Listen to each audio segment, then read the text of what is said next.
All right. Hope you all had a great weekend. My weekend was pretty good, though. I did make a mistake that I feel like I should tell you about. Kind of a cautionary tale.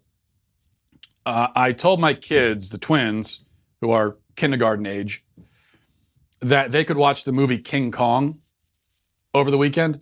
The one, not the really old ones, but the one from 2005, directed by Peter Jackson. And I saw it when it first came out, but that was like 15 years ago almost. So it's been a long time. My memory of the movie is that it was kind of a family adventure, family friendly, nice little safe flick that kids of all ages could enjoy. That's my memory of it when I saw it 15 years ago. So the point is that I vouched for it with my wife. I told my kids they could watch King Kong. They were super excited.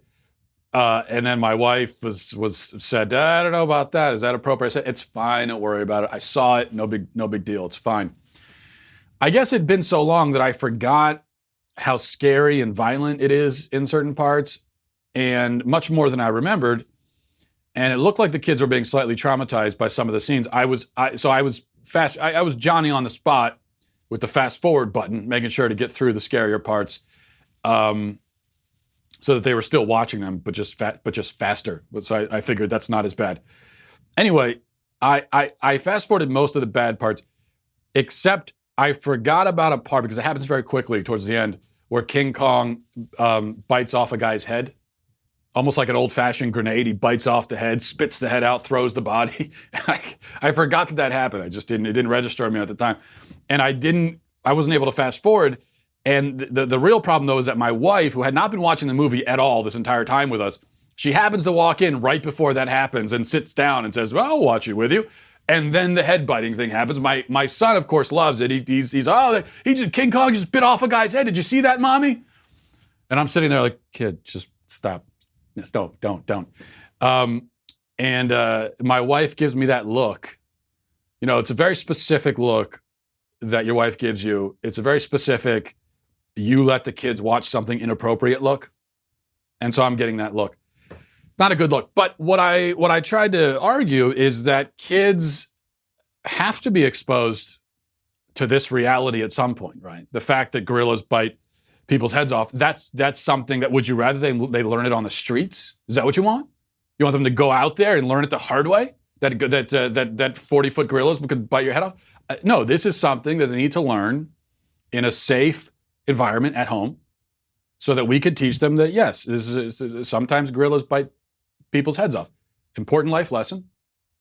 So if you see a 40-foot gorilla, just avoid him, or wear a helmet. I guess that wouldn't help much if your head is detached from your body. Anyway, okay, before we go any further, we need to talk briefly about Duke Cannon. Using soap every day is a good idea.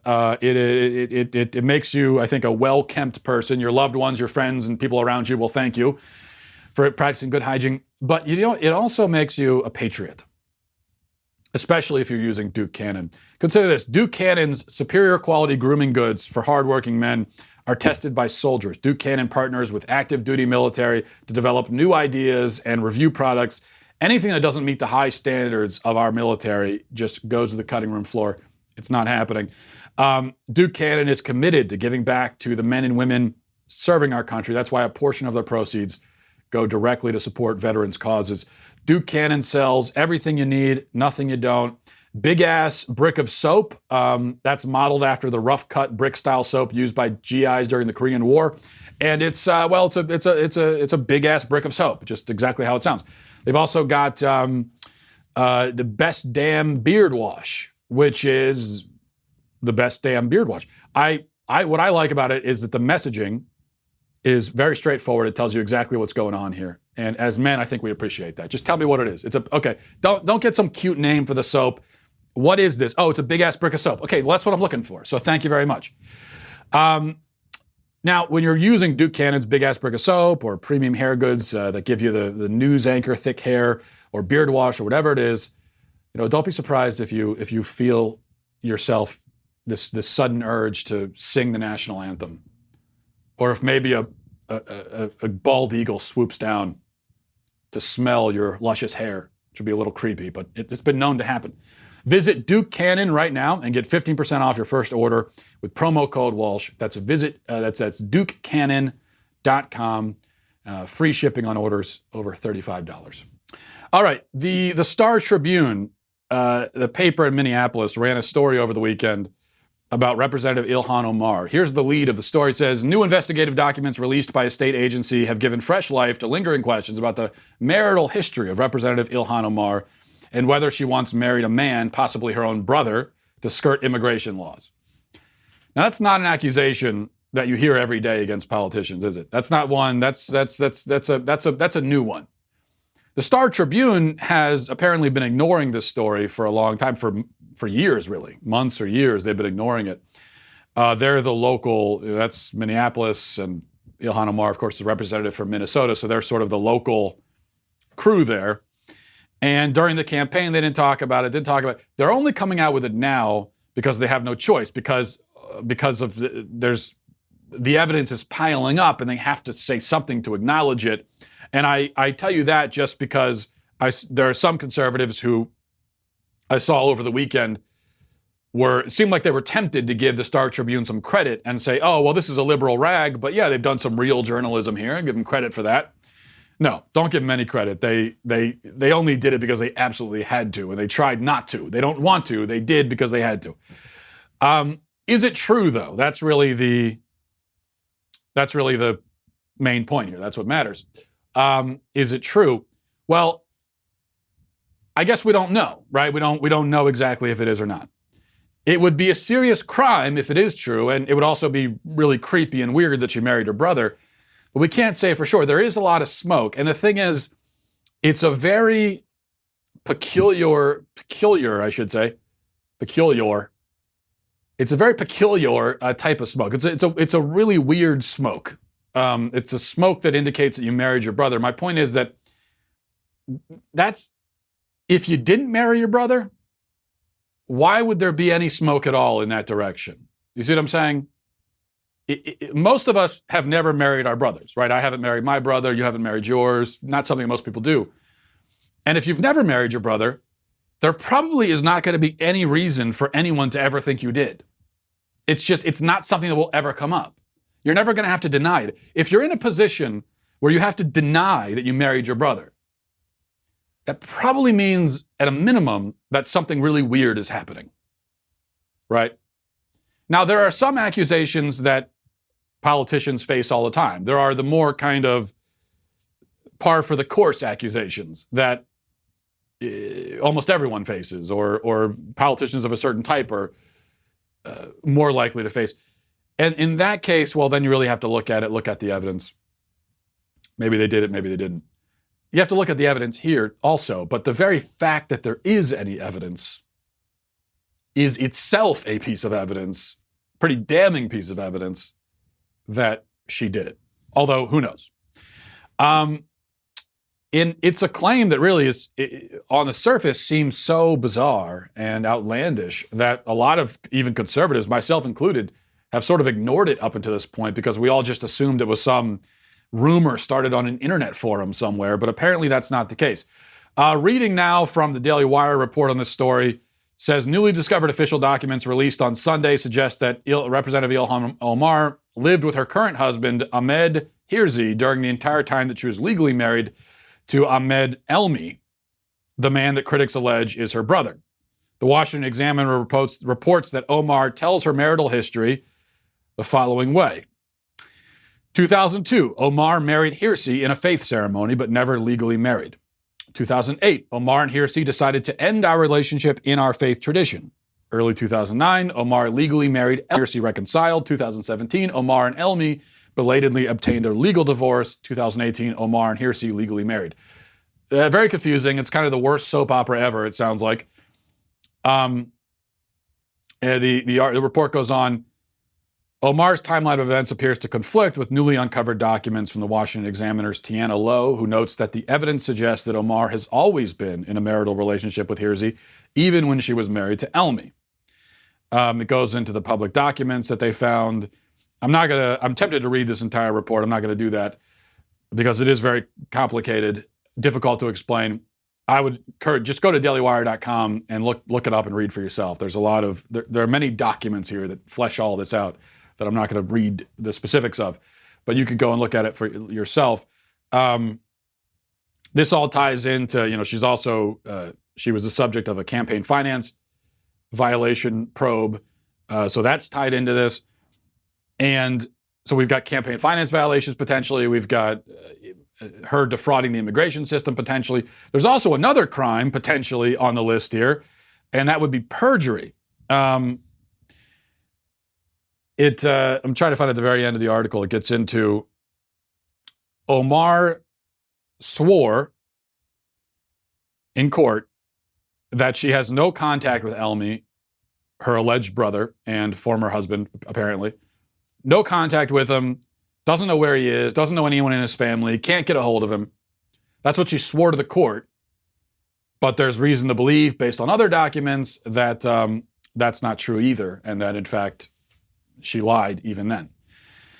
So, this is all just crazy and devastating for the Democrats, which is why they're ignoring it.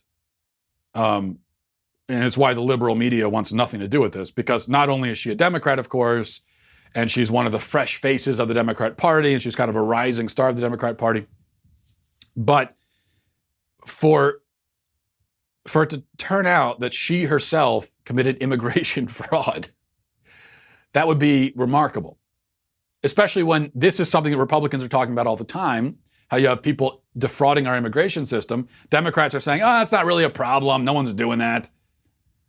And then one of your own people, one of the most visible, a rising star of the Democrat Party herself is guilty of it? Potentially, allegedly? Well, that's devastating for them. What's even more devastating, though, I think, for me to think about, is that as bizarre as all this is, and as horrible as it would be if it's true, I think it will have no effect on her politically. Because we know, for one, the media is not going to report it. They're running cover for her. And so Democrats can always rely on that. They can always count on that the media is going to cover for them. But, so I think a lot of her constituents, a lot of voters will never hear about it. Even if they did hear about it, though. In fact, even if Omar came out and admitted and said, yeah, I married my brother. What of it? Hey, love is love. Or if she said, I think a better angle for her would be, listen, the immigration system is unjust. It's impossible to get through.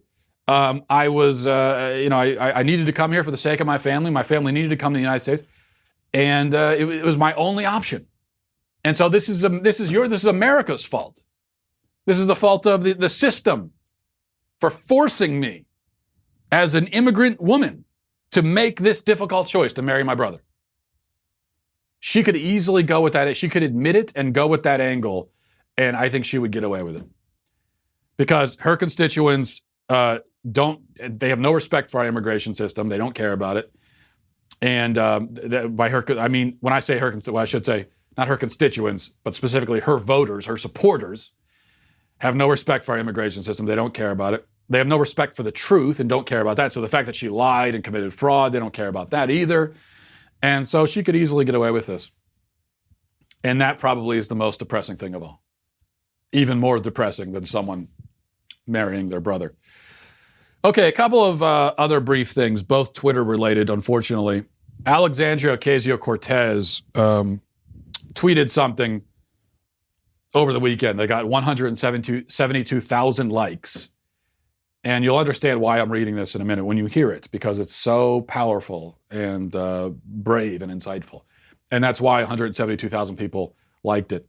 She said, I have absolutely zero patience for completely certified, card-carrying, flag-waving racists. None. They can take their little tiki torches somewhere else. We don't give them an inch, a second, a sliver of sunlight, nor the time of day. And neither should you. Wow. So brave. I mean, the courage it took to write this. To come out against racism, to say, I don't like racism. I'm against racism. I am anti-racism. Racism? I want no part of it. I can't fathom the rest of us. We're all like, oh, racism? I plead the fifth. I don't want to talk about that. I'm not going to tell you how I feel about racism. I'm a little I don't want to get into that subject. That's what the rest of us say, right? Because we're so afraid to take this bold stand of coming out against racism.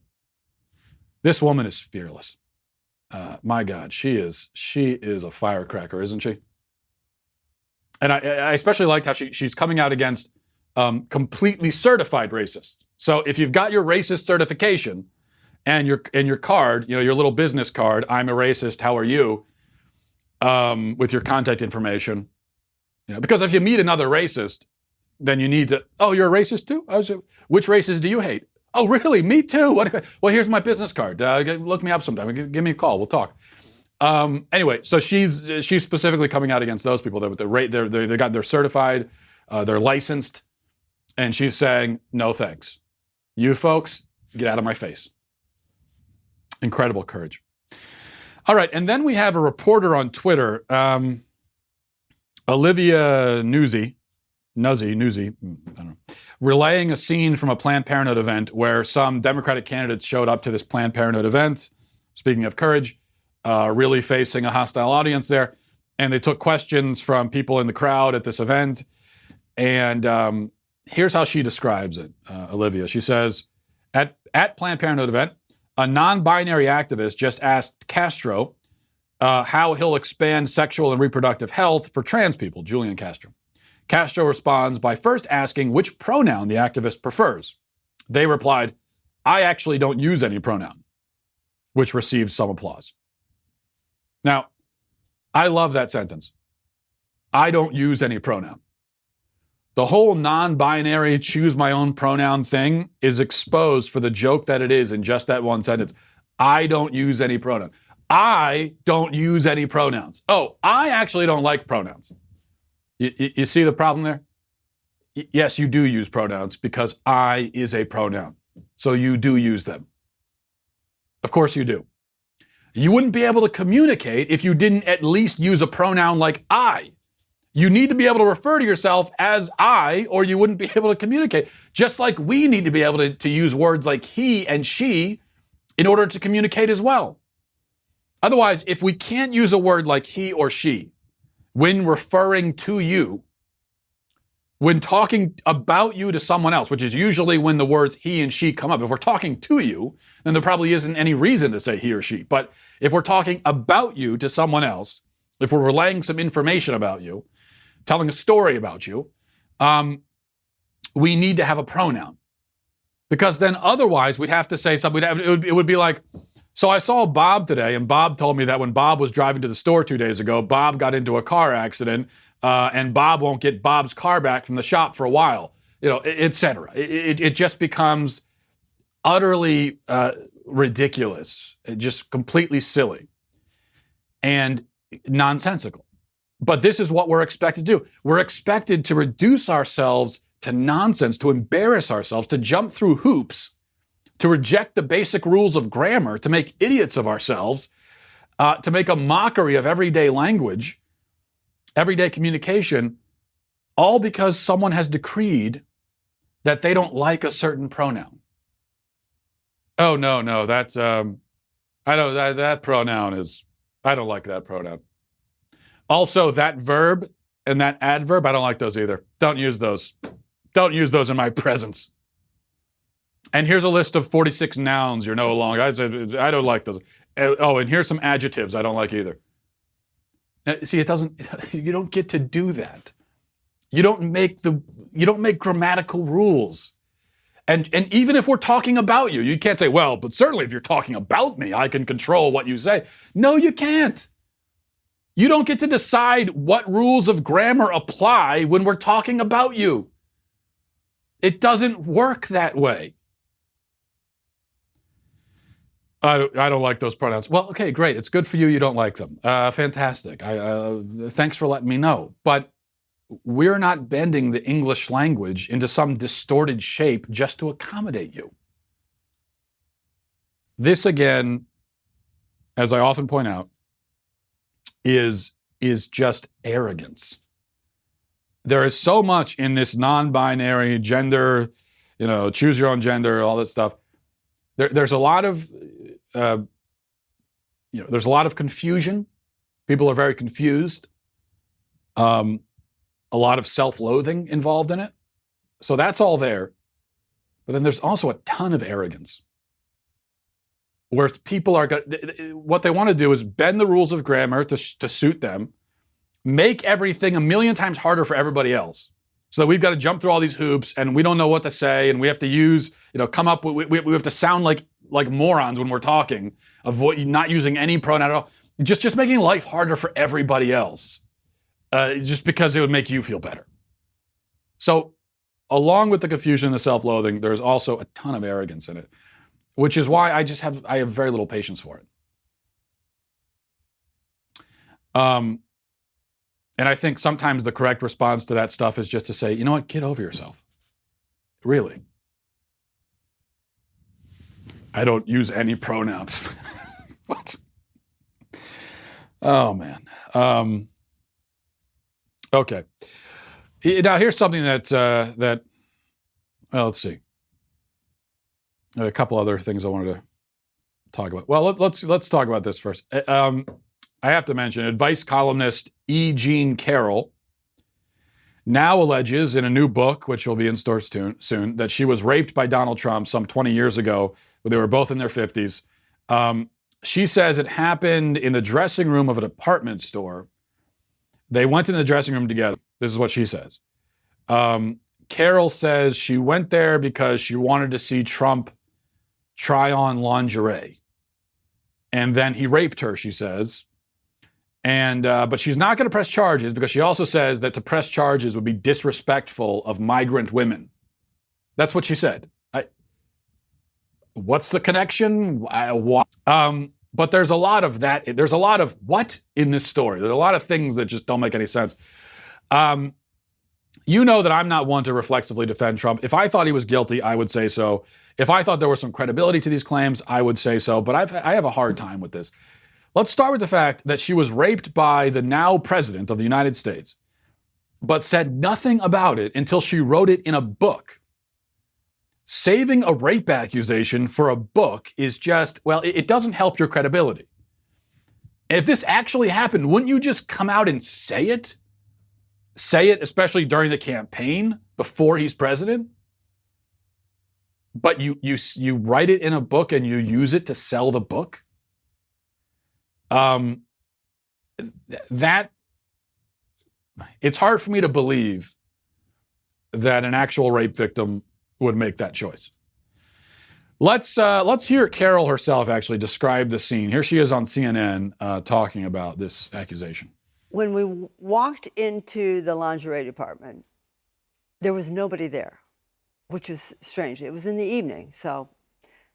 And on the counter were 3 really fancy boxes and a see-through bodysuit.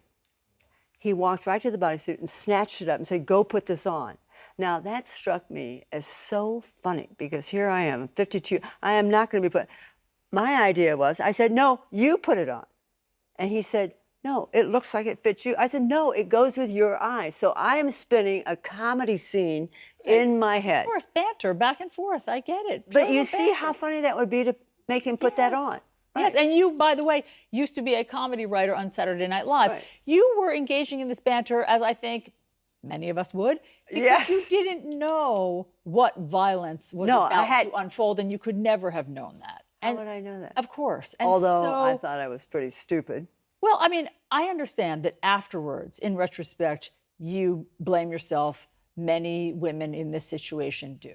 Okay, so you notice how Allison Camerata, the CNN anchor there, is literally coaching her through the accusation.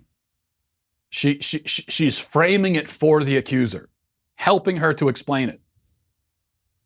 She's walking her through it, giving her answers for any questions that might come up, saying, "Oh yeah, that's totally normal."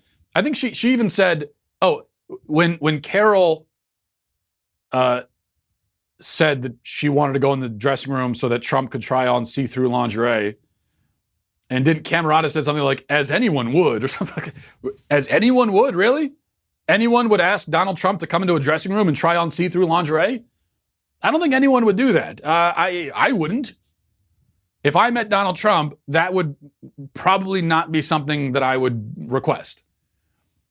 I think most of us wouldn't do that. So it's very bizarre. Now, I could believe that they meet in this department store for whatever reason. Trump makes a flirtatious, half-joking comment about, hey, try on this. And then she says, why don't you try it on? And so I could believe that part. End scene right there, right? But then, so she actually goes into the dressing room with him so that he could literally try it on with her right there in the room with him. And she says, "Oh, it's a comedy scene. I've hatched a comedy scene. Oh, this will be hilarious. Hey, this will be hilarious. Hey, guy, I really don't know it all. Wouldn't it be hilarious if you tried on this lingerie in the dressing room? I'll come in with you, get naked, try it on. It'll be hilarious. We'll have a great laugh about it. Maybe that happened. I have a hard time believing it. It's just really bizarre. And so you have to apply the principle of we don't know what happened. We'll never know for sure. Now we have to look at the story, see the two possibilities. One is that she made this up. The other is that it actually happened. And then it's simply a matter of, for us, which one is more plausible? Is it more plausible that this woman randomly decided to go into a dressing room with Donald Trump so he could try on lingerie, that he raped her right there in the middle of the department store, and then she ran away? She didn't tell anybody about it publicly anyway until she wrote it in a book so she could sell the book. Is that plausible, or is it more plausible that she just made this up to sell a book? Or, as kind of an in-between option, that she really did have some kind of encounter with Donald Trump that was actually consensual, that maybe she then regretted or felt weird about, and then, so there's also that possibility. Of all those possibilities, which is the least plausible? It seems to me right now, barring more evidence being produced, which I don't know what kind of evidence could be produced, the least plausible option is that it happened exactly as she describes, in my view. All right. We've also got Elizabeth Warren now calling for gay reparations for gay people. Not a joke. She really is calling for that. And but I think I'll save that for tomorrow. We'll talk about that tomorrow, because I think that deserves a closer inspection. All right, we'll do some emails. MattWalshShow@gmail.com. MattWalshShow@gmail.com. This is from Brad. Says, hey, Matt, is there anything on this planet as narcissistic as the modern-day bridal shower? Please enlighten your audience with a classic Matt Walsh rant. Well, I don't know if I have a classic Matt Walsh rant for you. I'm not sure what constitutes a classic Matt Walsh rant. I will say that I think not just the bridal shower, but the whole wedding scene has become, of course, and I'm not the first person to point this out, of course, but the whole wedding scene has become incredibly narcissistic and self-centered and kind of absurd. And I mean, we all do it. I did it. I had the classic traditional wedding, traditional by our standards today, where you spend more money than you probably need to, and it's a whole big production and blah, blah, blah. So we did it. It's what most people do. But yeah, I think it probably is. I guess I don't have much of a rant at all. I am just sort of nodding my head in agreement with you. I think it is more narcissistic and more involved, more expensive than it needs to be. And so there you go. Not much of a rant. Sorry. This is from Allison. Says, Matt, huge fan of the show. I'm wondering what your thoughts are about the situation in Indy. So far, 3 area Catholic schools have been directly impacted by LGBTQ issues and firings related to them. Earlier this school year, Ronsali High School, I think it's pronounced it, fired a guidance counselor after she was outed for being gay. In the last 2 days, 2 other high schools, both more prominent in the Catholic community, were pressured by the Archdiocese to fire LGBTQ members. Brebeuf, why can't these just have normal names that I can pronounce? I don't sound like a moron. Brebo, Jesuit Preparatory School, decided not to fire them, was immediately excommunicated from the Archdiocese. Cathedral High School, shockingly, just days after, made the opposite decision. I'm a 2010 alum of Cathedral High School who is having a ton of thoughts about this issue. Here is Cathedral's official explanation, which she links to, so again. My question to you are these. Do you think this handling of LGBTQ employees will continue at Catholic institutions nationally? Do you agree with Cathedral's handling of the situation? Thanks for your thoughts. Whether it will be national, it really depends on the diocese. Do I agree with their handling? Listen, I don't like to see anybody get fired, but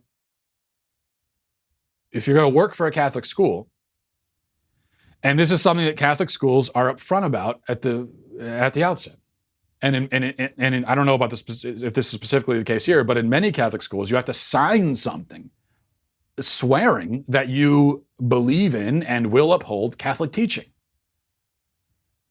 And even if you don't have to sign something, if you do have to sign it, then to me it's clear cut. If you signed anything, if you at any point made any kind of official oath to uphold Catholic teaching and you were lying, then of course you should be fired. And I don't care what the issue is, whether it's a gay issue or anything else. You lied, you got hired under false pretenses, and so of course you should be fired there. But let's say that you didn't really have to sign anything, but you're still going to work at a Catholic high school, which the job of a Catholic high school or a Catholic school of any grade is to educate kids, but also to instill Catholic values. And so that's your job. Your job is, partially at least, and substantially, to help instill Catholic values and an understanding of Catholic teaching. So you have to know that before you get the job at the Catholic school. And if you get that job, even though you reject Catholic teaching, then you're just not suited for that position. It's not like you could go work it's not like Catholic schools are the only option. Does not hide. The Catholic Church makes no qualms about its position on these topics. Everybody knows. So you know that going in. And so that's where I stand on that. So I fully support their decision to fire them, because it's not, you've taken a job. Your job is to instill Catholic values and Catholic teachings. You clearly aren't interested in doing that job. You don't want to do that job because you don't agree with Catholic teaching. Which, fine, you're free to not agree, but just why go work at a Catholic school of all places? Of all the options, why that? It doesn't make any sense to me. So it's hard for me to have sympathy for these people, even though I do. If you lose your job, I have some sympathy, but still, why, of all your options, why did you go there? You don't agree. You obviously, now think about it. The Catholic Church has always taught that marriage is between a man and a woman. Then that means that you do not respect or acknowledge the authority of the Catholic Church. You think the Catholic Church is wrong about a crucial moral issue. And if it is, and it has been wrong for 2,000 years, then you shouldn't listen to the Catholic Church at all about anything. You shouldn't be Catholic. Why do you even want to work at a Catholic school in that case? The Church is wrong about the gay issue, which I don't think they are. But if they are, then that means the Catholic Church has been wrong about a crucial moral issue, theological issue, for 2,000 years, which means that the entire credibility of the Catholic Church is destroyed. And if it has no credibility, if it's wrong, then again, which you must think is the case if you disagree with it on this issue, then why would you want anything to do with it? Why would you want to teach at the school? I can only assume it's because you have these negative thoughts about the Catholic Church and Catholic teaching, and so you want to kind of undermine it from the inside. And if that's your mission, which I would have to assume it is, if you would still go for the job, then that's all the more reason for the school to fire you. Because your mission is the exact opposite of the stated mission of the school. So that's where I stand on that. And I think we'll leave it there for today. Thanks for watching, everybody. Thanks for listening. Godspeed. Today on The Ben Shapiro Show, the Democrats get increasingly radical. Now it's free college for everyone ever. That's today on The Ben Shapiro Show.